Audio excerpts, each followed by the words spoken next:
এখন 25-30টা লোকে পরিণত হয়েছে। আমি জানি না কটা লোক হয়েছে, আমার মনে হয় না 200-র বেশি হবে। কালীঘাট তৃণমূলের 200-র বেশি হবে বলে মনে হয় না। তো এইটা নিয়ে লজ্জা হওয়া উচিত না? লজ্জা না হয়ে এখনো ফড়ফড় করে যাচ্ছেন। মুখ্যমন্ত্রীর আসনে আছেন শুভেন্দুর মতন একজন, যিনি বলেছেন কাউকে ছাড়া হবে না। তার মধ্যে আপনিও আছেন, আপনার তথাকথিত ভাইপোও আছে। কাউকে ছাড়া হবে না, এই কথাটা ভুলবেন না। যে পার্টি নিজের নাম একটা আরশোলার মতন একটা ঘৃণ্য জিনিসের নামে রাখে, তাদেরকেও সিরিয়াসলি নেবে? তার সঙ্গেও মমতা গিয়ে ভিড়ছেন যে পৃথিবীতে যেখানে ইসলাম আছে সেখানে বামেদের অস্তিত্ব নেই, কিন্তু তা সত্ত্বেও বামেরা হাত জিভ বার করে ল্যা ল্যা ল্যা ল্যা করতে করতে মুসলমানের ভোটের পেছনে দৌড়ে।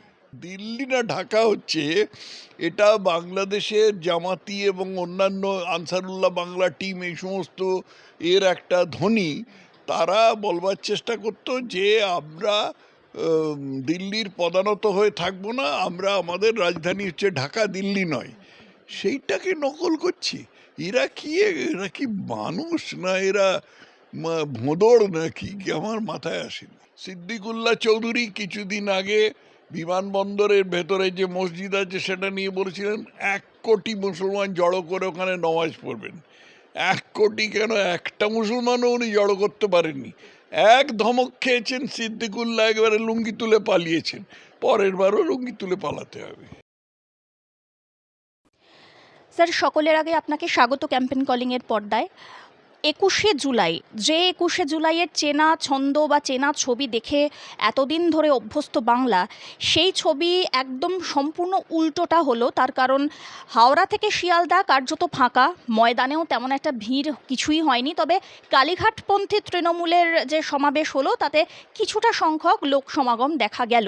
সেই মঞ্চ থেকে অভিষেক বন্দ্যোপাধ্যায় সরাসরি রীতিমতো আবার পুরনো ফর্মে ফিরে গেলেন। তিনি থ্রেট দিলেন, যদি কেউ মিথ্যে কেসে আমাকে ফাঁসানোর চেষ্টা করেন তাহলে গুনে গুনে হিসাব হবে। কিভাবে দেখছেন তার এই দম্ভ বা তার এই মন্তব্যকে? যদি কেউ মিথ্যে কেসে আমাকে ফাঁসাবার চেষ্টা করে, আর যদি কেউ সত্যি কেসে ফাঁসাবার চেষ্টা করে, আপনি যে এত টাকা খরচ করে বাড়ি করেছেন, এই বাড়ির টাকাগুলো আপনি কোথা থেকে পেয়েছেন সেটা যদি কেউ জানবার চেষ্টা করে, যদি আপনি গ্রামে গ্রামে ঘুরে যেরকমভাবে হিংসা, সাম্প্রদায়িক হিংসা উস্কে দিয়েছেন, জাহাঙ্গীরের মতন নোংরা চরিত্রের লোকেদের আপনি উৎসাহ দিয়েছেন, তাদেরকে কাঁধে হাত দিয়ে ঘুরে বেড়িয়েছেন, সেটা যদি কেউ সামনে আনবার চেষ্টা করে, আপনার ঔদ্ধত্য জবাব দিয়েছে পশ্চিমবঙ্গের জনসাধারণ। এখনও লোকসভা নির্বাচন হয়নি, লোকসভা নির্বাচন 2029 সালে হলে আপনি গোহারা হারবেন, খুঁজে পাওয়া যাবে না আপনাকে। কারণ এখন থেকে নির্বাচন কমিশন নিশ্চিত করবেন যে লোক ঠিকঠাক যাতে ভোট দিতে পারে, কিন্তু ফড়ফড় করার রোগটি যাবে না। ফড়ফড় করার রোগটি যাবে না, যে কিছুই নেই অথচ মানে আর কি বলবো, আর হ্যাঁ, যাই হোক, বলো তারপরে নেক্সট। স্যার, একই সঙ্গে তিনি এটাও বলেছেন যে কোনো রকমভাবে যদি আটকানোর যে এত চেষ্টা করা হলো, মোদি বা অমিত শাহ কিংবা শুভেন্দু অধিকারী এত চেষ্টা করলেন, এত চেষ্টা করেও কি 21শে জুলাইয়ের সমাবেশ আটকাতে পারলেন? এর আগে তো 21শে জুলাই প্রত্যেক বছর সমাবেশ করতেন মমতা, তাতে বিশাল ভিড় হতো। জনসাধারণের টাকা খরচ করে যে টাকাগুলো মমতার ভাণ্ডারে জমা হয়েছিল, সেই টাকাগুলো খরচ করে এবার বিভিন্ন জায়গা থেকে বাসে করে, ট্রেনে করে লোক আনা হতো। সে তাতে একেবারে জনতা ছাপিয়ে যেত, মানে কত দূর চলে যেত তার ঠিক নেই। সেই জায়গায় এখন 25-30টা লোকে পরিণত হয়েছে। আমি জানি না কটা লোক হয়েছে, আমার মনে হয় না 200-র বেশি হবে। কালীঘাট তৃণমূলের 200-র বেশি হবে বলে মনে হয় না। তো এইটা নিয়ে লজ্জা হওয়া উচিত না? লজ্জা না হয়ে এখনও ফড়ফড় করে যাচ্ছেন। পুরনো অভ্যেস এখনও যায়নি মমতা দেবী, আর কতদিন করবেন? আপনার এমনি বয়সও চলে যাচ্ছে, আর আপনার কীর্তিকাহিনীও ফাঁস হয়ে যাচ্ছে, আর মুখ্যমন্ত্রীর আসনে আছেন শুভেন্দুর মতন একজন, যিনি বলেছেন কাউকে ছাড়া হবে না। তার মধ্যে আপনিও আছেন, আপনার তথাকথিত ভাইপোও আছে।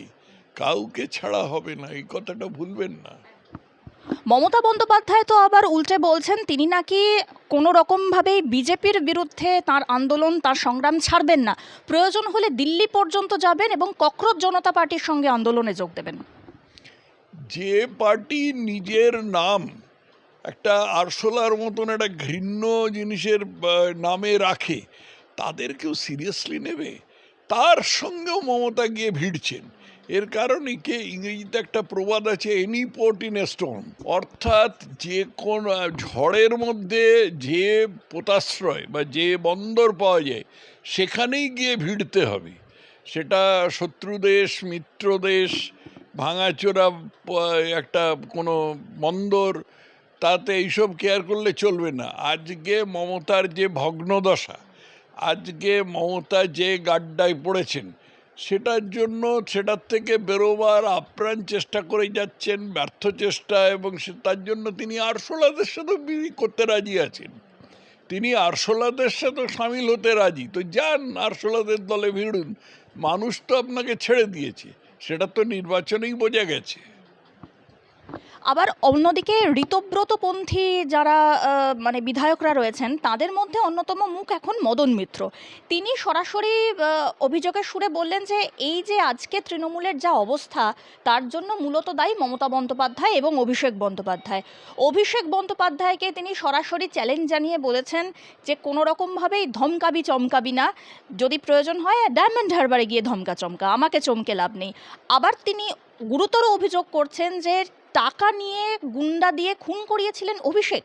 মদন মিত্রের যদি এই অভিযোগ সত্যি হয় তাহলে অভিষেক বন্দ্যোপাধ্যায়কে তো এখন জেলের ভিতরে থাকা উচিত।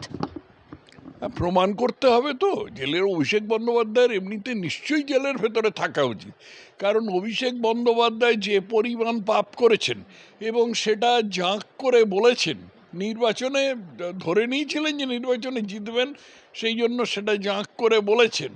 সেই পরিপ্রেক্ষিতে তো এগুলোকে ওর স্বীকারোক্তি ধরে নিয়ে ওকে জেলের ভেতরে অবশ্যই রাখা যেতে পারে। তো মদন মিত্রও কিছু মহাপুরুষ নন, কিছু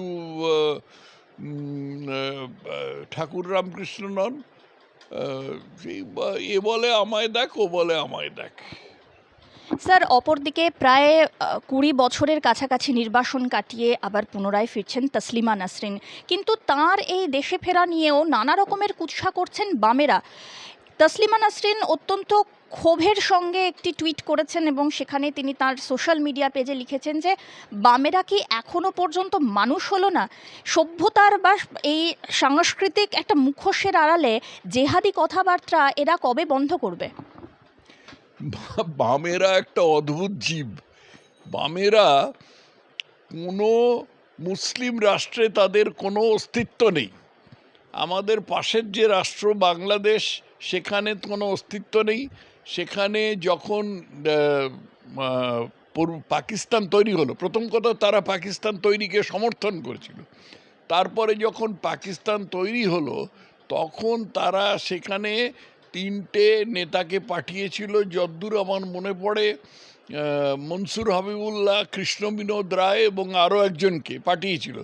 তাদেরকে ওইখানকার ইসলামী সরকার সঙ্গে সঙ্গে জেলে ভরে দেয়। তারপরে জেলে তারা কিছুদিন ধরে বসে বসে কোঁক কোঁক করে ইনকলাব জিন্দাবাদ করে তারপরেতে জেল থেকে বেরিয়ে আসেন। জেল থেকে বেরিয়ে এসে তারপরে ভারতে ফিরে আসেন। এইসব ইতিহাস লেখা হয় না, কারণ ইতিহাস লেখাটা অনেকটাই বাম আশ্রয়ী ঐতিহাসিকদের, তথাকথিত ঐতিহাসিকদের লেখা। কিন্তু এই কৃষ্ণবিনোদ রায় আর মনসুর হাবিবুল্লাহ এরা ওই কোঁকাতে কোঁকাতে ভারতে ফিরে আসেন এবং ফিরে এসে তারপরে এখানে কমিউনিস্ট পার্টিতে ভিড়বার চেষ্টা করেন। তখন পার্টির বামেরা বলে, সে কি, আপনাকে পাঠানো হয়েছিল ওখানে মার্ক্সবাদ প্রচার করতে, আপনি পালিয়ে এলেন, আপনাকে পার্টি থেকে বার করে দেওয়া হলো। আবার দুদিন বাদে তাদের পার্টিতে ফেরত নিয়ে গেলো। এই অদ্ভুত জীব হচ্ছে বামেরা। তসলিমা ঠিকই বলেছেন, তসলিমা যথেষ্ট বলেননি, এই ছোট্ট উক্তিটা কতটুকু বলা যায়। তবে খুব সরলভাবে এটা বলা যায় যে পৃথিবীতে যেখানে ইসলাম আছে সেখানে বামেদের অস্তিত্ব নেই, কিন্তু তা সত্ত্বেও বামেরা আধাত জিভ বার করে ল্যা ল্যা ল্যা ল্যা করতে করতে মুসলমানের ভোটের পেছনে দৌড়ে। স্যার একই সঙ্গে যাদবপুরের মতো জায়গা যেখানে বরাবর এই বামপন্থীদের একটা বেশ সাংগঠনিক ক্ষমতা রয়েছে, হঠাৎ করে তারা উদয় হয়ে বলছেন যে দিল্লি না ঢাকা।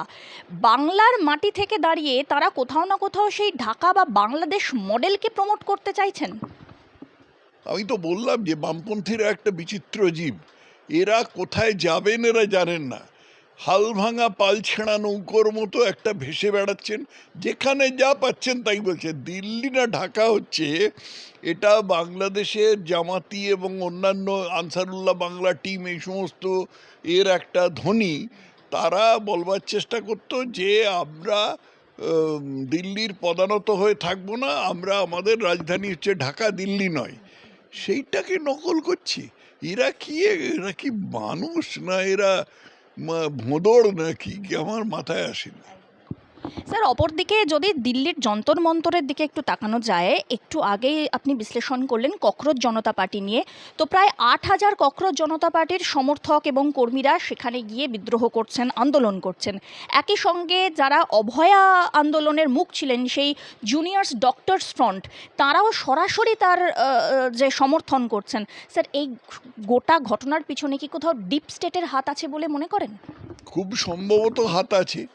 আমার কাছে তো কোনো প্রমাণ নেই, আর ডিপ স্টেট প্রমাণ রেখে কাজ করে না, সেই জন্য এখন বলাই যায় না, কিন্তু নিশ্চয়ই হাত আছে। কোশ্চেন লিক হয়েছে, খুব খারাপ কথা। কোশ্চেন লিক নিশ্চয়ই হওয়া উচিত নয়।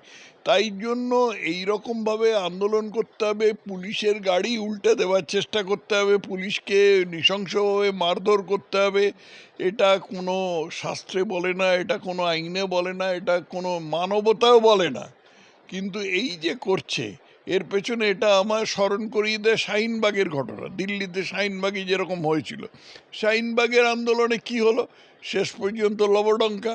এটাতেও হবে লবডঙ্কা।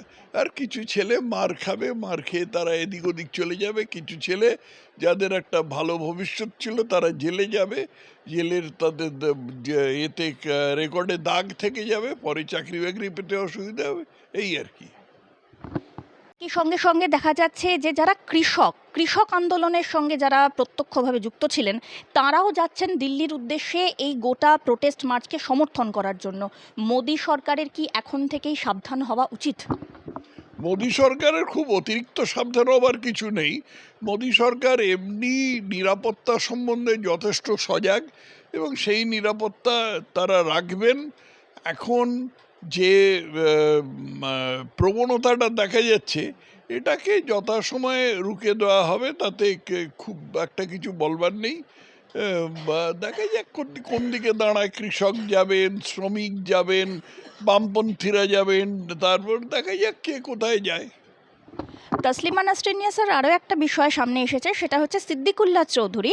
তিনি সরাসরি তসলিমা নাসরিনকে অত্যন্ত কুৎসিত ভাষায় আক্রমণ করলেন। তিনি বললেন তিনি নাকি বুড়ি হয়ে গিয়েছেন, তার জন্য তাকে দিয়ে আর কোনো কাজ হবে না। এটা হচ্ছে গিয়ে ইসলামের একটা একেবারে মূল চিন্তা। ইসলামে মেয়েদের পুরোপুরি মানুষ বলে স্বীকার করা হয় না। মেয়েরা হচ্ছে পুরুষের পদানত হয়ে থাকবে, তাদের পুরুষের সম্পত্তির অর্ধেক তারা পাবে, তাদের 4জন মেয়েকে একটি পুরুষ বিয়ে করতে পারবে, এবং ইচ্ছে মতন তাদের 3 তালাক বলে পুরুষরা তাড়িয়ে দিতে পারবে। এই জিনিসগুলো ওদের ধর্মে আছে, এগুলো ওরা লুকিয়ে রাখে, সাধারণত বলে না। আবার যখন চাপে পড়ে তখন বলে না, এগুলো সবাই মানে না। মিথ্যে কথা। এগুলো ধর্মেও আছে, এরা মানেও। এর মধ্যে সিদ্দিকুল্লাহ চৌধুরী কিছুদিন আগে বিমানবন্দরের ভেতরে যে মসজিদ আছে সেটা নিয়ে বলেছিলেন 1 কোটি মুসলমান জড়ো করে ওখানে নমাজ পড়বেন। 1 কোটি কেন, একটা মুসলমানও উনি জড়ো করতে পারেননি। এক ধমক খেয়েছেন সিদ্দিকুল্লাহ, একেবারে লুঙ্গি তুলে পালিয়েছেন। পরের বারও লুঙ্গি তুলে পালাতে হবে। স্যার অন্তিম বিষয়ে প্রশ্ন থাকছে, সেটি হচ্ছে যে এই যারা বিদ্রোহী এমপি এবং এমএলএ, তারা এখন আস্তে আস্তে চেষ্টা করছেন কোথাও না কোথাও বিজেপির সঙ্গে ভিড়ে যাওয়ার। যেমন কোয়েল মল্লিক, তিনি পদত্যাগ করলেন। তারপরে দেখা যাচ্ছে রঞ্জিত মল্লিক, যিনি কাল পর্যন্ত তার কাছে অভিষেক বন্দ্যোপাধ্যায় ছেলের মতো ছিল, মমতা বন্দ্যোপাধ্যায় দেবী স্বরূপী ছিলেন, তিনি হঠাৎ করে উল্টো কথা গাইছেন। তো এখন যারা বিজেপির একদম তথাকথিত সাধারণ কর্মী সমর্থক, তাদের কাছে কি এই বিষয়ে কোনো নেতিবাচক বার্তা যেতে পারে? কিছুই নেতিবাচক বার্তা যেতে পারে না, কারণ কোয়েল মল্লিক বা রঞ্জিত মল্লিক এরা তো কেউ রাজনৈতিক ব্যক্তিত্ব নন। এরা রাজনীতির বোঝেন কিনা আমার সন্দেহ আছে। এরা এমনি স্রোতে ভেসে চলেছেন আর কি, যে যেখানে স্রোত যেখানে নিয়ে যায় সেখানে যাবেন। এখন দেখতে পাওয়া যাচ্ছে যে তারা স্রোত তাদের একটা দিকে নিয়ে যাচ্ছে, তারা সেই দিকেই ভেসে চলেছেন।